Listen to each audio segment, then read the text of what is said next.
बिल्लाहि मिनश्शैतानिर्रजीम बिस्मिल्लाहिर्रहमानिर्रहीम अस्सलाम वालेकुम वरहमतुल्लाहि वबरकातुहू। मेरा आज का वजीफ़ा उन बहन भाइयों के लिए है जिनके घर में रिज़्क़ की तंगी है और जो बे औलाद हैं, औलाद नूरीना के ख्वाहिशमंद हैं। आप सब लोग जानते हैं कि परिंदे अल्लाह की वो मखलूक हैं जो इंसानों से भी ज़्यादा अल्लाह का जिक्र करते हैं, अल्लाह की इबादत करते हैं।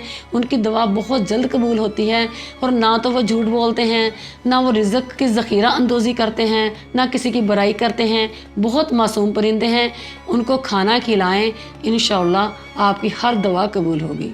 जब आप उनको खाना खिलाते हैं तो वो अल्लाह से फ़ौरन दुआ करते हैं और उनकी पाक ज़बानों की दुआ हर वक्त उसी वक्त कबूल होती है और उनकी तस्बीह सुबहानल्लाहि व बिहम्दी। हज़ूर अलैहिस्सलातु वस्सलाम के पास एक शख्स आया, कहने लगा हज़ूर मैं अकेला हूँ, बे औलाद हूँ, बहुत परेशान हूँ, रिज़्क़ की भी तंगी है। तो आपने फरमाया कबूतर पालो, कबूतर की परवरिश करो, कबूतर को घर में रखो। वो शख्स चला गया, कुछ अरसे के बाद आया तो उसके बाद बहुत प्यारा, उसने बहुत खूबसूरत बेटा उठाया हुआ था। कहने लगा हज़ूर मैं कुर्बान जाऊं आपकी नसीहत के, ते आपने मुझे जो वसीयत की थी मैंने उसी तरह किया तो अल्लाह ने मेरे घर में बरकत ही बरकत नाज़िल फरमा दी। मुझे एक चांद जैसा बेटा भी अता फरमाया और घर में रिज़्क़ की भी तंगी नहीं है। लिहाजा जो औलाद के ख्वाहिशमंद हैं वो हजरात रात को इशा की नमाज पढ़ने के बाद अव्वल आखिर दुरूद इब्राहिम पढ़ने के बाद या अल्लाह या रज़्ज़ाक़ु या वलीयु या वलीयु या अल्लाह या रज़्ज़ाक़ु या वलीयु या वलीयु, सिर्फ 1 मिनट के लिए आपने ये पढ़ना है और सो जाना है। और सुबह उठते ही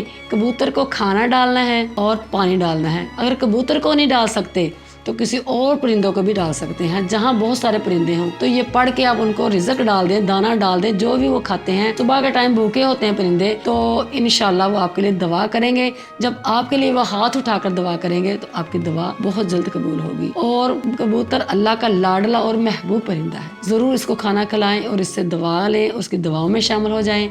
अल्लाह आपको दोनों जहाँ की नेमतों रहमतों से नवाजे और आपको हर वो बेहतर से बेहतर चीज़ करके अता कर दे जिसकी आपको ख्वाहिश है। आमीन।